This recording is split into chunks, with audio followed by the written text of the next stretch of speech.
రాష్ట్రంలో ఎరువుల కోసం రైతులు ఇబ్బంది పడుతున్నారని BRS working president KTR fire అయ్యారు.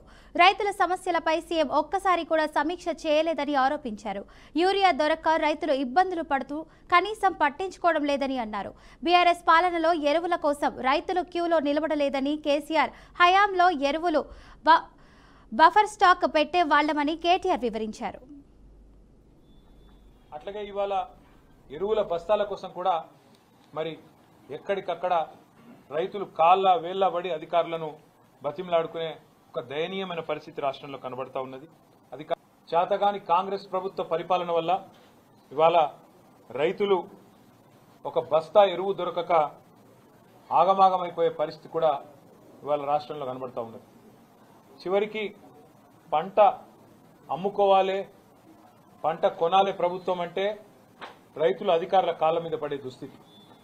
అట్లాగే ఇవాళ ఎరువుల బస్తాల కోసం కూడా మరి ఎక్కడికక్కడ రైతులు కాళ్ళ వేళ్ల పడి అధికారులను బతిమలాడుకునే ఒక దయనీయమైన పరిస్థితి రాష్ట్రంలో కనబడతా ఉన్నది.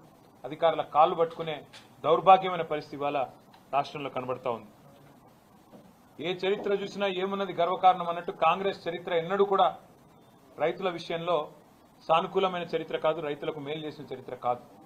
ఇవాళ కూడా మళ్ళీ ఒకసారి ఆనాటి రోజులు తెస్తాము అనేదైతే మాట ఇచ్చిందో కాంగ్రెస్ పార్టీ, దానికి అనుగుణంగానే మరి ఆనాడు ఏవైతే అర్ధరాత్రి బాయికాడ వండుకునే దుస్థితి ఉండేనో ఇలా మళ్ళొక్కసారి చివరికి ఒక మహిళా రైతు ఎరువుల దుకాణం కాడ అక్కడ తెల్లారగట్టనే పోయి పండుకునే దుస్థితి, దుకాణం ముంగట వండుకునే దుస్థితి కూడా ఇలా తెలంగాణలో కాంగ్రెస్ ప్రభుత్వ గొప్పతనం మూలన కనబడతా ఉన్నది.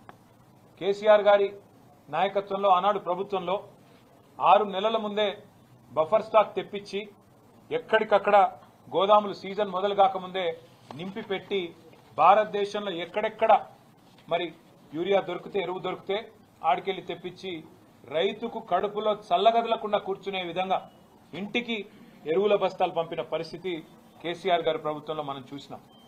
4 లక్షల మెట్రిక్ టన్నుల గోదాముల సామర్థ్యం ఉంటే మేము బాధ్యతలు చేపట్టినాడు రైతుకు మేలు జరగాలన్న ఉద్దేశం